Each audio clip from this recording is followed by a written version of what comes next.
एक बार की बात है, तथागत गौतम बुद्ध से उनके एक शिष्य ने पूछा कि कर्म क्या है। यह सुन गौतम बुद्ध मुस्कुराए और उन्होंने जवाब दिया, कर्म को समझाने के लिए मैं तुम्हें एक कहानी सुनाता हूँ। इस कहानी को सुनने के बाद तुम सभी यह समझ जाओगे कि कर्म क्या है। गौतम बुद्ध ने कहानी सुनानी शुरू की कि एक राज्य में एक राजा राज करता था। एक बार वह अपने मंत्री के साथ देश का भ्रमण करने निकला। भ्रमण करते करते राजा और मंत्री एक बाजार में पहुंच गए। उस बाजार में राजा का ध्यान एक दुकानदार के ऊपर गया। उस दुकानदार को देखते ही राजा के मन में ना जाने क्यों यह विचार आया कि मैं इस दुकानदार को कल फांसी की सज़ा दे दूं।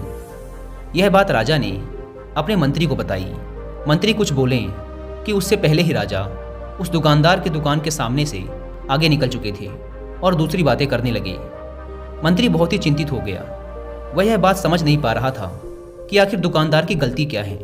दुकानदार से बिना कुछ बात किए, बिना कुछ सोचे समझे महाराज ऐसा फैसला लेने के बारे में क्यों सोच रहे हैं। राजा और मंत्री भ्रमण करने के बाद राजमहल वापस चले गए, लेकिन मंत्री को रात भर नींद नहीं आई। सुबह जागने के बाद मंत्री एक साधारण प्रजा का रूप बनाकर उस दुकानदार के पास गया और उस दुकानदार से पूछा, तुम बेचते क्या हो? दुकानदार ने जवाब दिया, मैं चंदन की लकड़ियां बेचता हूँ। फिर मंत्री ने आसपास के लोगों से दुकानदार के बारे में पूछना शुरू किया। सबने जवाब दिया कि दुकानदार किसी से बोलता नहीं, हमेशा दुखी रहता है। मंत्री को बात समझ में आ गई। वह मंत्री फिर वापस दुकानदार के पास गया और उस दुकानदार से पूछा, तुम दुखी क्यों रहते हो? दुकानदार ने बताया, मैं दुखी इसलिए रहता हूँ क्योंकि मेरे दुकान पर लोग आते हैं, चंदन की लकड़ियाँ सूंघते हैं और बोलते हैं बहुत ही सुंदर है, बहुत ही अच्छी महक है, लेकिन कोई खरीदता नहीं, इसलिए मैं बहुत दुखी रहता हूँ। मंत्री को भी दुकानदार की बात सुनकर दुख हुआ। उसने सोचा कि आखिर कोई भी दुकानदार दुखी क्यों ना हो अगर उसके दुकान का कोई भी सामान खरीदा ना जाए, जबकि सामान में कोई कमी ना हो। मंत्री सोचने लगा कि यह दुकानदार अपने दुखों की वजह से इतना दुखी रहता है, परंतु राजा इस दुकानदार को फांसी पर क्यों लटकाना चाहते हैं। अर्थात राजा के मन में आए हुए विचार का उत्तर अभी तक मंत्री को नहीं मिला था। मंत्री ने फिर दुकानदार से पूछा, भाई तब तुम क्या करोगे अगर तुम्हारे दुकान की सारी चंदन की लकड़ियाँ ऐसे ही रखी की रखी रह जाएंगी तो? दुकानदार ने गुस्से के भाव में बोला, हाँ मैं जानता हूँ कि मेरी चंदन की लकड़ियाँ ऐसी ही रखी रह जाएंगी, इन्हें कोई नहीं खरीदेगा। इसीलिए तो मैं सोचता हूँ कि हमारे देश का राजा जल्दी से जल्दी मर जाए। अगर वह जल्दी से मर जाता है तो मैं उस राज दरबार में उस राजा के दाह संस्कार के लिए अपनी चंदन की लकड़ी दे देता, जिससे मुझे कुछ पैसे भी मिल जाते और इस बाजार के अलावा बाकी के लोगों को भी मेरी चंदन की लकड़ियों के बारे में पता चलता। तब फिर शायद कुछ न कुछ लोग मेरी दुकान से चंदन की लकड़ियां खरीदने जरूर आते। मंत्री दुकानदार की बात को सुनकर सब कुछ समझ गया, लेकिन मंत्री बहुत चतुर और समझदार भी था। उसके मन में एक विचार आया। मंत्री ने दुकानदार से चंदन की कुछ लकड़ियां खरीद ली। इस खरीदारी से दुकानदार को कुछ पैसे भी मिल गए और वह थोड़ा खुश भी हो गया। मंत्री चंदन की लकड़ियों को लेकर वापस राज दरबार चला गया। राज दरबार पहुंचकर मंत्री ने उन चंदन की लकड़ियों को राजा के समक्ष रख दिया और बोला कि हे राजन, ये चंदन की लकड़ियां उसी दुकानदार ने आपको भेंट की हैं जिस दुकानदार को आप कल फांसी देने के बारे में सोच रहे थे। राजा ने उन चंदन की लकड़ियों को सूंघा और उन्हें उन चंदन की लकड़ियों की सुगंध बहुत पसंद आई। उन्होंने कहा, यह चंदन की लकड़ियाँ बहुत ही ज़्यादा खुशबूदार हैं। दुकानदार के इस अनोखे भेंट से राजा बहुत खुश हुए और मंत्री को कुछ स्वर्ण मुद्राएं देकर बोले, जाओ उस दुकानदार को ये स्वर्ण मुद्राएं इनाम में देना और बोलना कि आज के बाद महल में जब कभी भी चंदन की लकड़ी की जरूरत पड़ेगी तब तुम्हारे दुकान से ही चंदन की लकड़ी ली जाएगी। यह बात सुनकर मंत्री जी मुस्कुराने लगे तथा सोचने लगे कि अब तो राजा के मन में उस दुकानदार को फांसी देने का विचार आ ही नहीं सकता, क्योंकि अब तो हमेशा राज दरबार के लिए चंदन की लकड़ियों के इंतजाम की जिम्मेदारी उस दुकानदार को मिल गई है। मंत्री स्वर्ण मुद्राओं को लेकर वापस दुकानदार की तरफ चल पड़ा। इधर राजा इस विचार में पड़ गए कि वह दुकानदार तो बड़ा ही अच्छा इंसान है। जिस वक्त मैं उसके बारे में यह सोच रहा था कि मैं इसको कल फांसी दे दूं, तब शायद उसके मन में उस समय यह विचार चल रहा था कि राजन पहली बार मेरे दुकान के सामने आए हैं, क्यों ना मैं उनको अपनी सुंदर और खुशबूदार लकड़ियों को भेंट करूं। और आज उसने मुझे भेंट भी किया। बेवजह ही मैं उसको फांसी देने के बारे में सोच रहा था। इधर मंत्री दुकानदार के पास पहुंच गया। मंत्री ने राजा के द्वारा दी गई स्वर्ण मुद्राओं को दुकानदार को देते हुए कहा कि जिन चंदन की लकड़ियों को कल मैं खरीद कर ले गया था, उन चंदन की लकड़ियों को राजा ने बहुत पसंद किया और इनाम के तौर पर तुम्हारे लिए यह स्वर्ण मुद्राएं भिजवाई हैं। यह सुन दुकानदार बहुत खुश हुआ। साथ ही साथ मंत्री ने उस दुकानदार को यह भी बताया कि अब आज के बाद राज दरबार में जब कभी भी चंदन की लकड़ियों की ज़रूरत पड़ेगी तो सारी चंदन की लकड़ियाँ तुम्हारी दुकान से ली जाएंगी। दुकानदार मंत्री की बात सुनकर बहुत ही खुश हो गया। मंत्री ने दुकानदार से पूछा, क्यों भाई, तुम तो राजा के बारे में इतना बुरा भला सोचते थे, लेकिन देखो राजा तुम्हारी कितनी चिंता करते हैं, राजा कितने अच्छे हैं, राजा अपनी प्रजा के बारे में कभी भी गलत नहीं सोचते।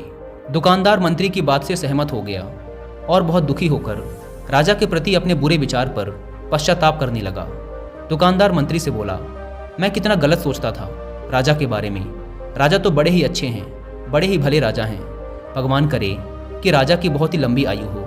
यह बात सुनकर मंत्री भी बहुत खुश हुआ। फिर मंत्री वहाँ से वापस राज दरबार को चला गया और यहीं पर तथागत गौतम बुद्ध ने इस कहानी को समाप्त करते हुए अपने शिष्यों से पूछा कि अब आप ही लोग बताओ कि कर्म क्या है। किसी शिष्य ने कहा, कर्म बोले हुए शब्द हैं। किसी शिष्य ने कहा, कर्म वाणी है। तो किसी ने कहा, कर्म सोच है।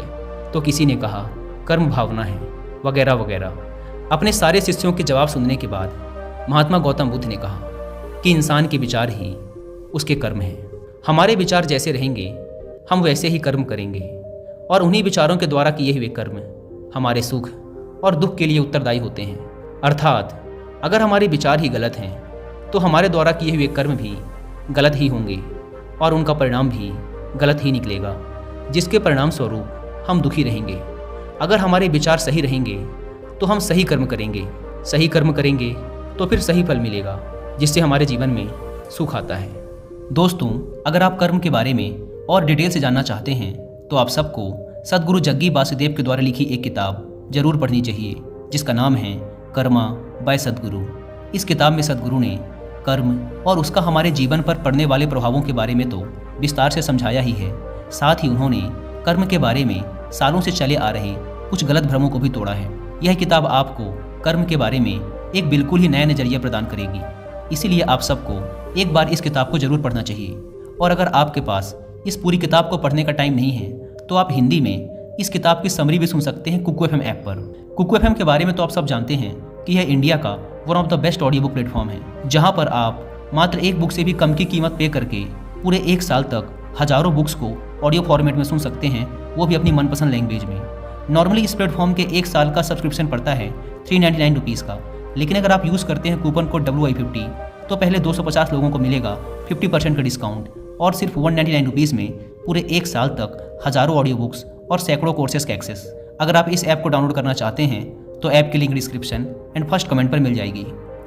दोस्तों, अब हम कर्म को थोड़ा आसान भाषा में समझने की कोशिश करते हैं। कर्म का अर्थ है कार्य। इस दुनिया में, इस ब्रह्मांड में जो कुछ भी काम हो रहा है वो सब एक कर्म है। असल में देखा जाए तो कर्म क्रिया और प्रतिक्रिया के साधारण से सिद्धांत को फॉलो करता है। हम जो भी कार्य करते हैं वो एक कर्म है और फिर क्रिया और प्रतिक्रिया के सिद्धांत के अनुसार हर कर्म का एक परिणाम भी होता है। जैसे कांच के गिलास को फेंकना एक कर्म है और उसका टूट जाना उसका परिणाम, अत्यधिक बारिश होना एक कर्म है और बाढ़ आना उसका परिणाम। असल में परिणाम हमारे हित में होगा या अहित में, ये पूरी तरीके से हमारे द्वारा किए गए कार्य पर निर्भर करता है। ज़्यादातर लोग ये सोचते हैं कि ऊपर आसमान में कोई बैठा है जो निर्णय लेता है कि किसके जीवन में सुख देना है और किसके जीवन में दुख, जबकि असल में हमारे कर्म और फिर उनके द्वारा मिलने वाले परिणाम ही हमारे सुख और दुख को निर्धारित करते हैं। इसीलिए हमारी भारतीय परंपरा में ये कहा जाता है कि आप अपने भाग्य के निर्माता स्वयं हैं। असल में कर्म का परिणाम ही भाग्य है और हमें कैसे कर्म करने हैं ये पूरी तरीके से हमारे हाथ में होता है। तो जब कोई अच्छा कर्म करता चला जाता है तो उसका भाग्य भी अच्छा होता चला जाता है। जैसे अगर दो बच्चे हैं और उसमें से एक बच्चा बचपन से ही नई चीज़ों को सीखने और जानने का प्रयास करता रहता है, वो हमेशा ही जो भी करता है उसमें अपना सर्वश्रेष्ठ देने की कोशिश करता है, और जो दूसरा बच्चा है वो ना तो किसी नई चीज़ के बारे में सीखने और जानने का प्रयास करता है और ना ही किसी काम को पूरे मन से करता है। तो समय बीतने के साथ वो पहला वाला बच्चा अपने जीवन में काफ़ी सफल इंसान बन जाता है, जबकि दूसरा बच्चा सालों बाद भी अपने जीवन में संघर्ष कर रहा होता है। अब यहाँ पहले बच्चे को देखकर दूसरा बच्चा बड़े ही आसानी से कह देगा कि उसकी तो किस्मत अच्छी थी, लेकिन नहीं, असल में उसके कर्म अच्छे थे, जिसके परिणाम स्वरूप उसकी किस्मत भी अच्छी होती चली गई। तो अगर हम चाहें तो अपने कर्मों को बदल कर अपना भाग्य बदल सकते हैं। सीधी सी बात है, जैसे ही आप अपने कर्म बदलोगे, आपका भाग्य बदलना शुरू हो जाएगा। और ये दोनों ही परिस्थिति में सही है, अच्छे के लिए भी और बुरे के लिए भी। लेकिन असल में कोई इंसान कैसे कर्म करता है, ये मुख्य रूप से उसके माता पिता, परिवार, समाज और आसपास के माहौल पर भी निर्भर करता है। ज़्यादातर केसेस में एक एक्टर का बेटा एक्टर बनने की ही कोशिश करता है, इंजीनियर का बेटा इंजीनियर और डॉक्टर का बेटा डॉक्टर। इसका कारण ये है कि हमारा शरीर और मन अपने आसपास से ही सूचनाएं इकट्ठा करते हैं और हम हमारे अंदर मौजूद सूचनाओं और ज्ञान के आधार पर ही कोई कार्य करते हैं और फिर हमें उसी के अनुसार परिणाम भी मिलते हैं। असल में हम अपने रोज़ के कामों का 99% अनकॉन्शियस तरीके से करते रहते हैं, क्योंकि हमारा शरीर और मन प्राप्त सूचनाओं को याद रखता है और फिर उन्हें दोहराता रहता है। जैसे जब हम कार चलाना सीख रहे थे, तब हम एकदम पूरी कॉन्शियसनेस के साथ हर चीज़ पर ध्यान रख रहे थे कि स्टीयरिंग कहाँ है, ब्रेक कहाँ है। लेकिन कुछ समय बाद हम बात करते हुए या कुछ भी सोचते हुए बड़ी आसानी से कार चला पाते हैं, क्योंकि अब हमारे अंदर कार चलाने की प्रोग्रामिंग हो चुकी है और हम लगभग अपने सारे काम अब इसी तरीके से करते हैं, बिना किसी जागरूकता के।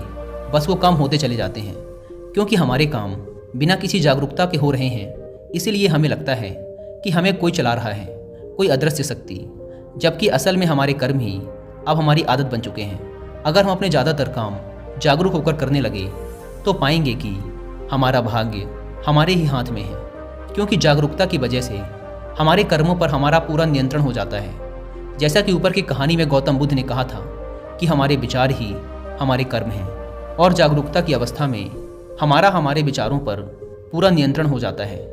विचारों के नियंत्रण से हम कर्म में नियंत्रण हासिल कर लेते हैं, और फिर जब हमारे कर्म हमारे हिसाब से होंगे तो उनका परिणाम भी उसी के अनुरूप ही होगा। इसीलिए गौतम बुद्ध ने चित्त के नियंत्रण पर जोर दिया है कि जब किसी इंसान का चित्त ही शुद्ध हो जाएगा तो उसके मन में बुरे विचार ही कैसे आएंगे और फिर वो बुरे कर्म ही कैसे करेगा।